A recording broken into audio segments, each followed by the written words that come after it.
Oi, pessoal, tudo bom? Começando então hoje mais um podcast. A gente vai falar sobre os corantes, mais especificamente sobre o corante caramelo, tá? Então, aqui, hoje, no vídeo de hoje, a gente vai entender um pouco mais o que é esse corante caramelo, para que ele é utilizado. Lógico que o próprio nome, né, corante, já mostra aí pra gente que ele dá cor em alguns produtos, intensifica essa cor, ele pode dar, intensificar, né, modificar também a cor de um produto, tá? E aí a gente tem diversos tipos de corantes. Quando eu falo diversos, porque a gente tem o caramelo 1, 2, 3 e 4. Então a gente vai falar mais especificidades a respeito desses corantes, questão da ingestão, como é que é obtido esse corante dentro da indústria, que produtos que a gente tem aí com esse corante. E é legal para quem é da área de alimentos, mas também para quem não é, né? Aprender aí um pouco mais sobre esse corante, aprender a ler os rótulos dos produtos alimentícios, saber o que a gente está ingerindo, é bem interessante. E muitas vezes, já adianto vocês, que vocês não vão achar no rótulo lá escrito corante caramelo, tá? Mas tem uma outra maneira da gente identificar que tem esse corante no rótulo. Então, se você está curioso, fica aí até o final do vídeo para você entender um pouco mais de tudo isso que eu estou falando. E estou falando a gente, porque hoje nós temos aí uma convidada muito bacana para esse papo, né, de corantes, que é a Sonara. Ela é técnica, é formada na área de alimentos, ela tem mestrado, tem doutorado, né, todas na área de alimentos, de processos. Eu vou deixar a Sonara se apresentar, mas antes queria dizer que a Sonara ela é lá de Pernambuco e ela é da Universidade Federal do Agreste de Pernambuco. Né? E muito legal essa nossa relação que surgiu na rede social. Então, as pessoas, às vezes, eu vejo algumas pessoas criticando a rede social, e eu acho que, na verdade, tudo tem um lado bom e ruim, né? A rede social, ela é uma ferramenta, então depende muito de como que você vai utilizar essa ferramenta. Se para um lado positivo ou para um lado negativo. Mas ela é uma ferramenta extremamente potencialmente, né, maravilhosa, porque ela tem esse poder de unir pessoas, de conectar as pessoas em regiões diferentes. Então, só abrindo aí esse adendo, para falar para vocês que eu conheço a Sonara ainda de maneira virtual, né? Sonara, a gente se conhece há algum tempo aqui pelas redes sociais, pelo Instagram, a gente já conversa, já dialoga, e hoje eu convidei a Sonara para vir aqui participar, então, e eu vou deixar ela se apresentar, tá bom? Tudo bem, agradeço o convite. Bom, eu me chamo Sonara, né? Sou técnica de laboratório da Universidade Federal do Agreste de Pernambuco, tenho um doutorado em engenharia de processos. Hoje eu vim falar para vocês desse assunto tão polêmico, que é o corante caramelo. Espero que vocês gostem, porque foi um conteúdo preparado com muito carinho para vocês. Prazer ter você aqui, viu, Sonara? Eu que agradeço. Imagina. E para começar, né, o nosso papo, então, queria falar mais sobre o corante caramelo. Queria que você explanasse um pouco mais para nós o que é esse corante caramelo. Vou deixar você falar um pouquinho mais sobre ele, para depois a gente especificar o caramelo 4, né? Segundo a legislação brasileira, né, o decreto de número 55.871 de 1965, ele define que o caramelo ele é obtido pelos açúcares mediante o aquecimento desses açúcares a uma temperatura superior ao ponto de fusão e ulterior tratamento indicado pela tecnologia. Então, nós podemos utilizar diferentes tipos de açúcares, né? A gente pode utilizar a sacarose comercial, podemos utilizar mel, melaço, mistura de monossacarídeos, como glicose e frutose, e aí, dependendo também dos fatores econômicos e geográficos do país, pode-se utilizar também amido de milho, de mandioca, né, fécula de mandioca, desde que eles passem por um processo de hidrólise ácida ou uma inversão aí para a obtenção da molécula necessária para a reação, né. E com relação à temperatura utilizada, nós utilizamos temperaturas altas para esse processo, né? A gente sabe que a 160 graus Celsius o açúcar derrete e a 200 graus Celsius ocorre uma série de reações, como hidrólise, pirólise, né? Desidratação, condensação, que dão origem a diferentes compostos responsáveis pela cor, como as melanoidinas, e também outros compostos responsáveis pelas características do caramelo, né? O caramelo é um produto que tem aí esse aroma de açúcar queimado e um gosto amargo devido à presença dessas substâncias também. Então, pessoal, que nem a Sonara está explicando, né, para vocês, só para contextualizar um pouco, para quem não é da área, às vezes está em dúvida, como assim, né, hidrólise?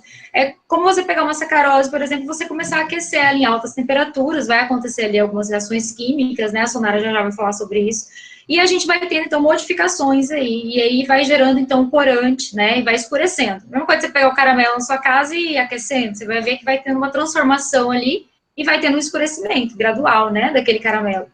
Isso, E aí, Sonara, a questão do caramelo 4, né? O que é o problema desse caramelo 4? Como é que a gente chega nesse nível de caramelo 4? E também em que alimentos que as pessoas podem encontrar esse corante?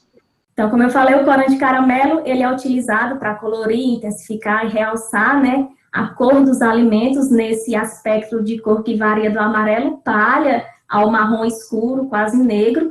E existem 4 tipos de caramelos, né, que a indústria dispõe, e eles são classificados de acordo com o método de processamento.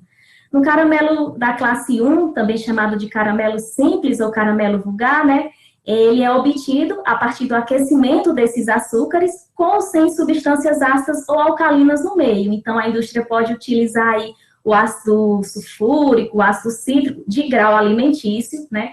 Ou pode utilizar como base o hidróxido de sódio, hidróxido de potássio, né? Sendo que essas substâncias químicas são utilizadas como catalisadores do processo.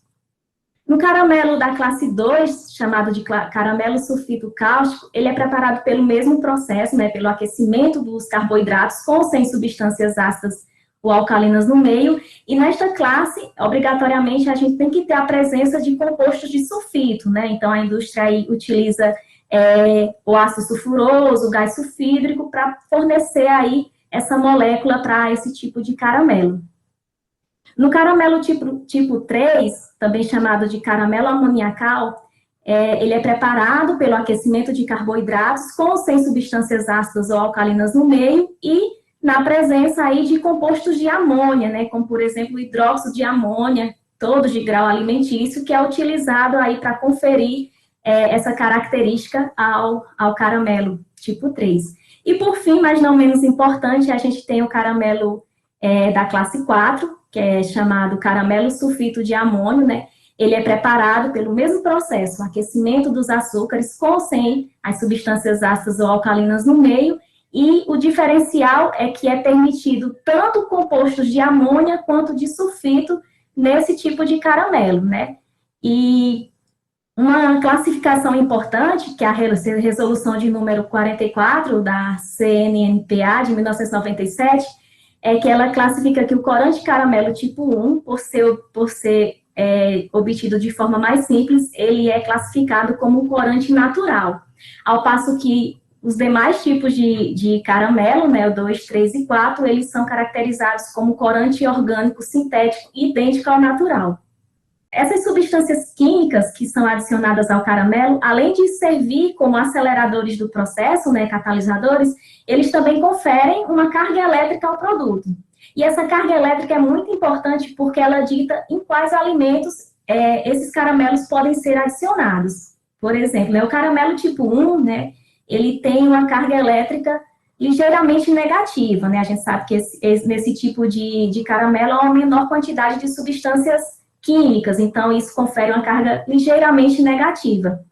O caramelo tipo 2, ele, devido à presença de sulfito, já tem aí uma carga elétrica moderadamente negativa.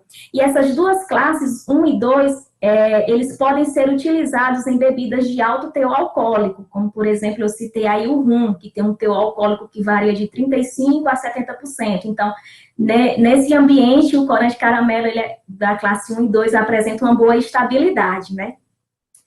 O corante caramelo tipo 3, devido à presença dos compostos de amônia na composição, ele apresenta aí uma carga elétrica fortemente positiva.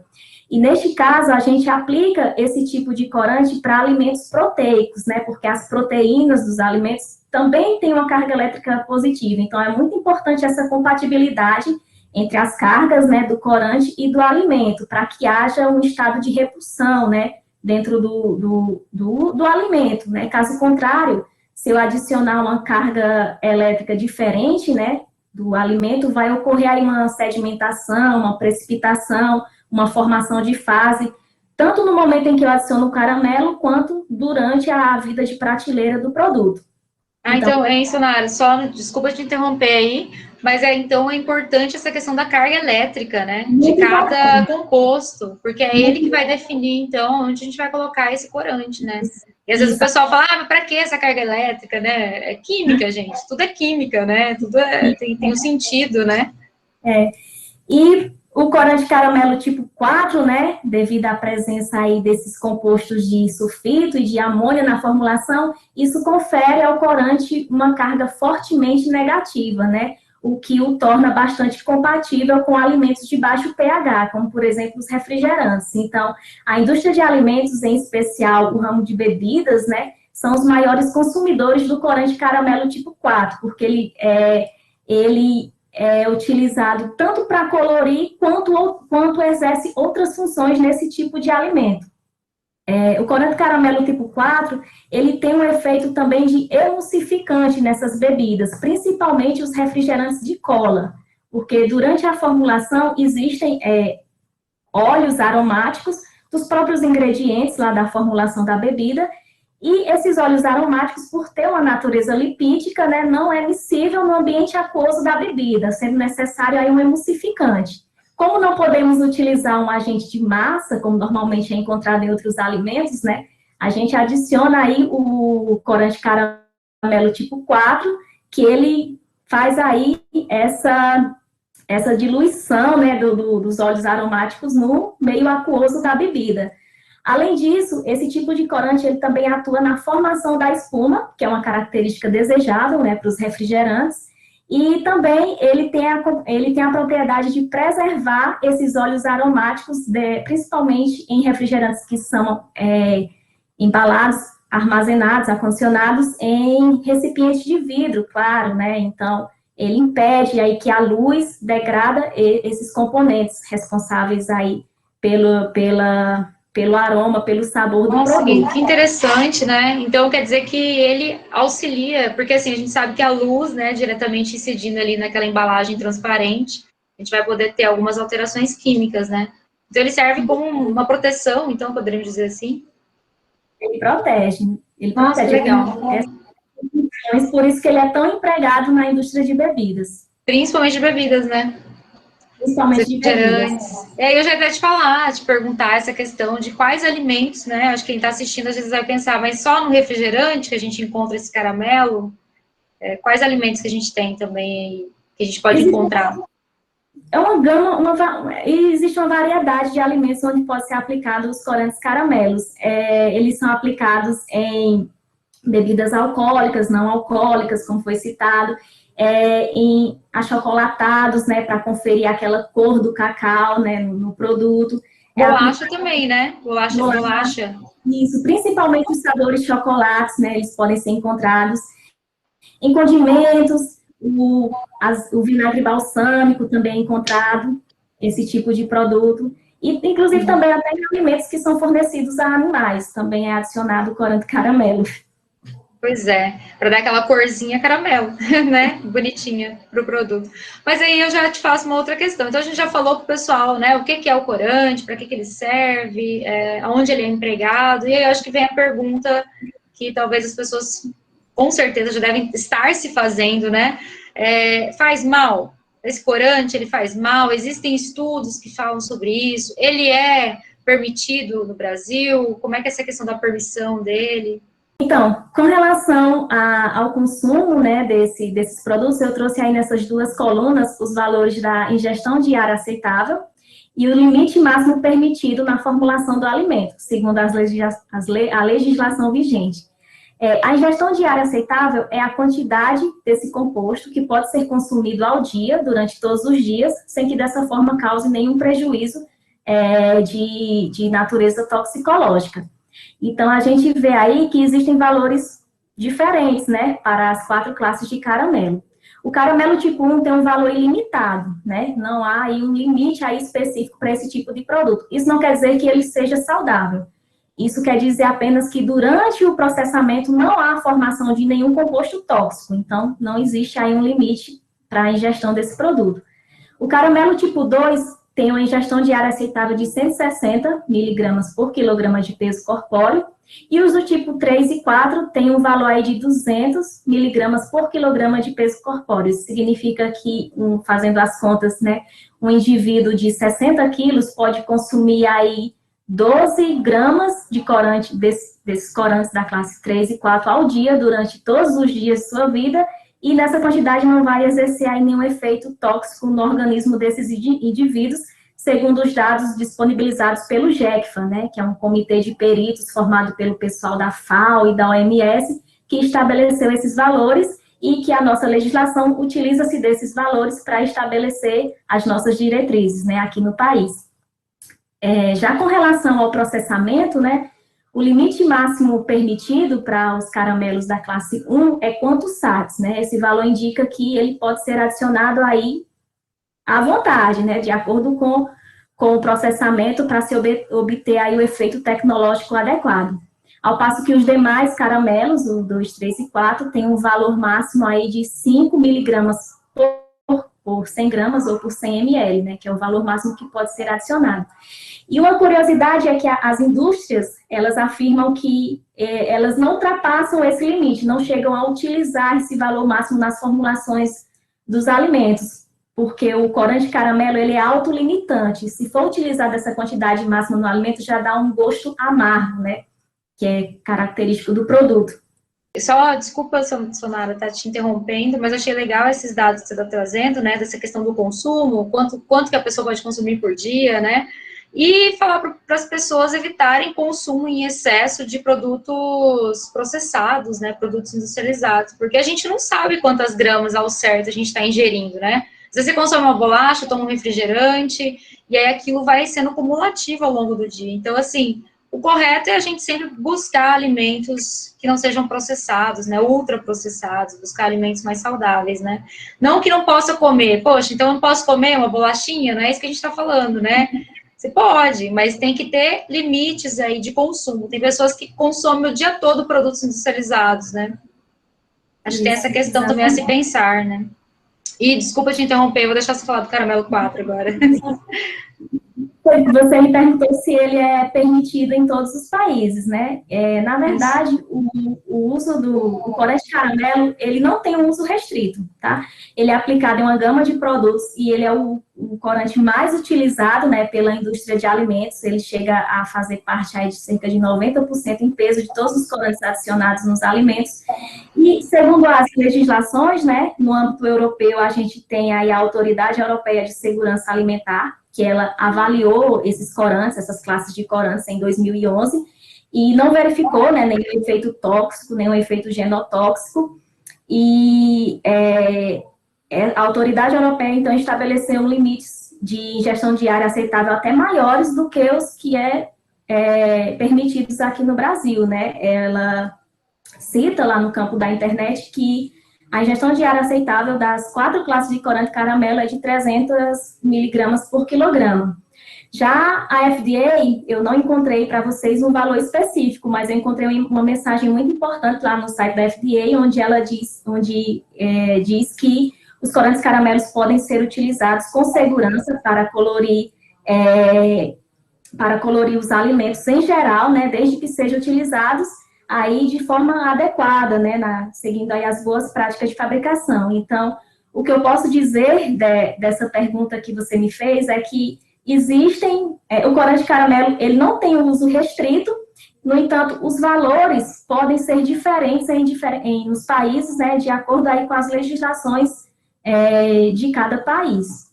Então, a gente está falando dos caramelos, né, e o caramelo 4, né, essa questão da quantidade, dos problemas relacionados aí a esse consumo, existe ou é parecido com os outros? Existe uma controvérsia, né?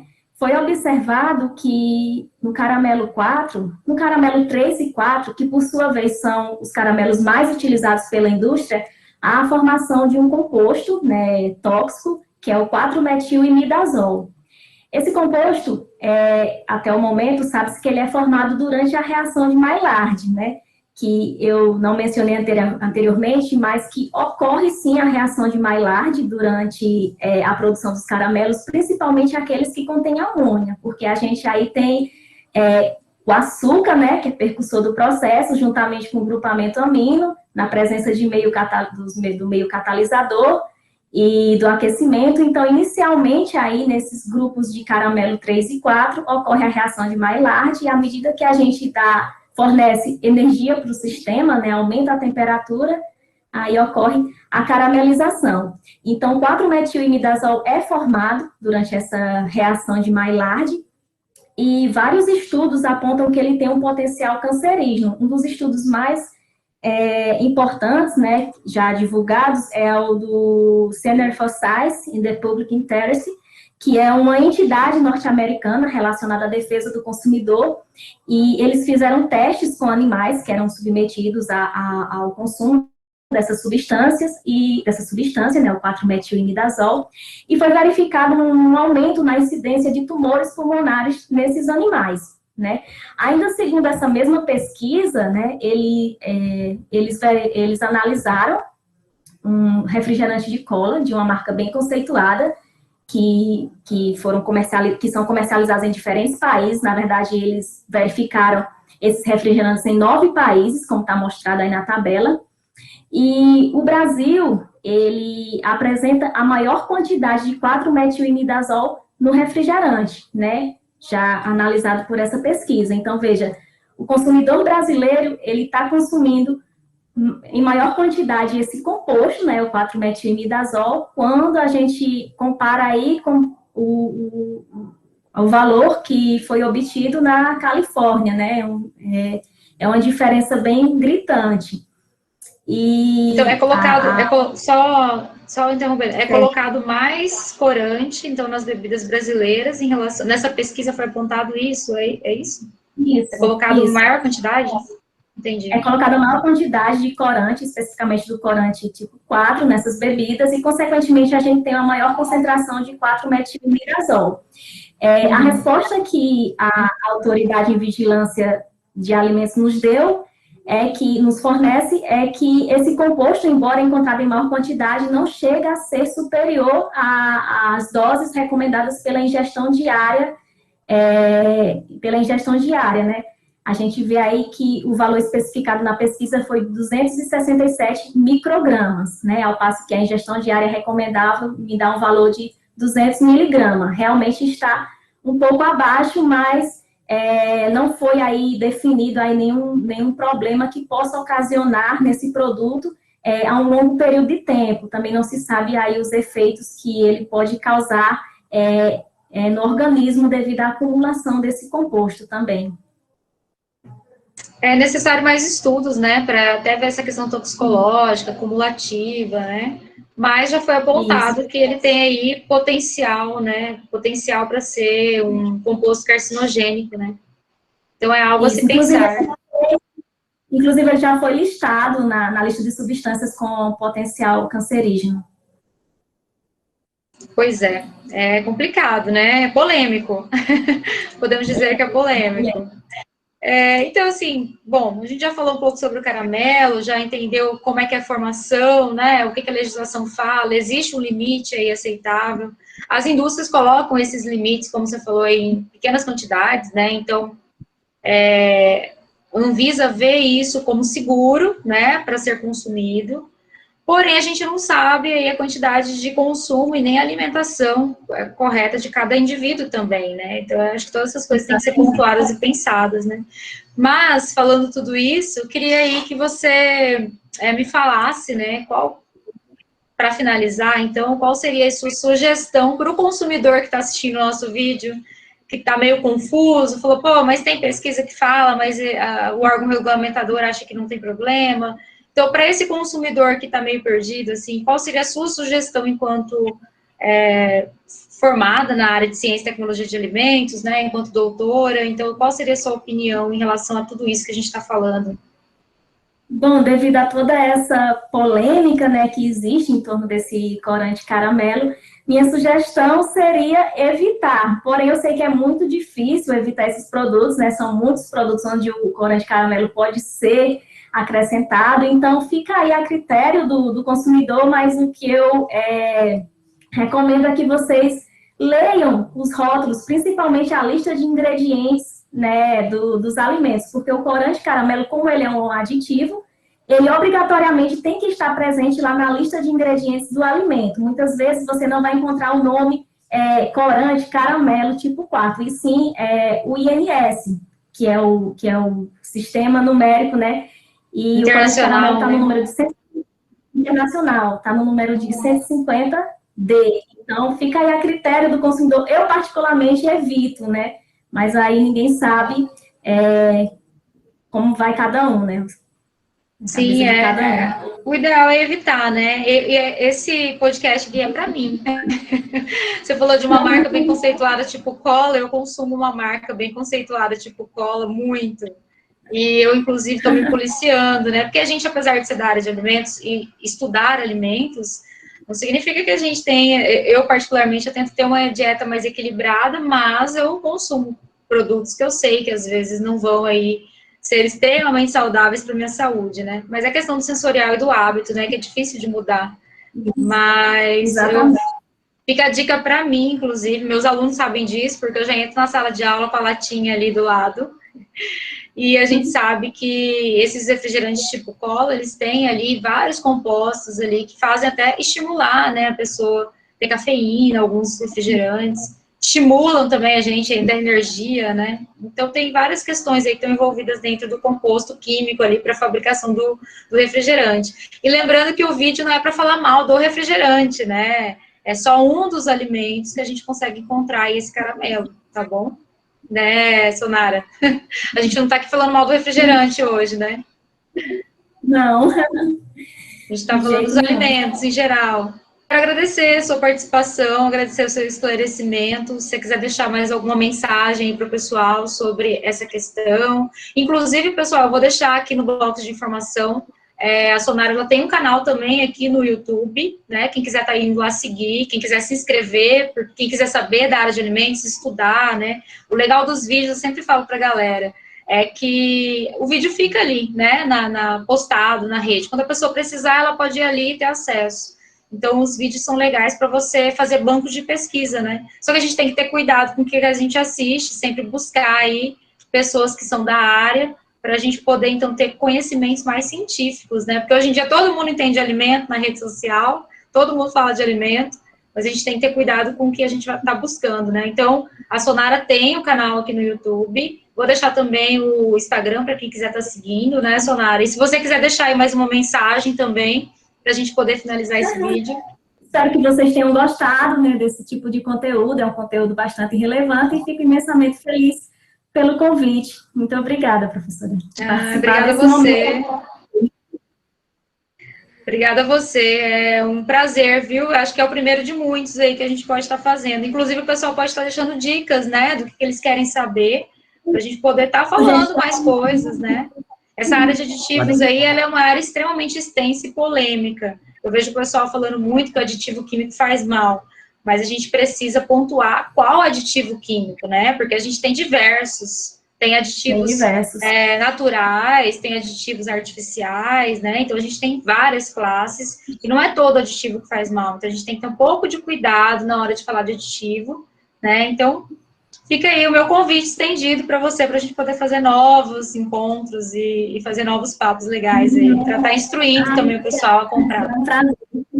Obrigada, será um prazer.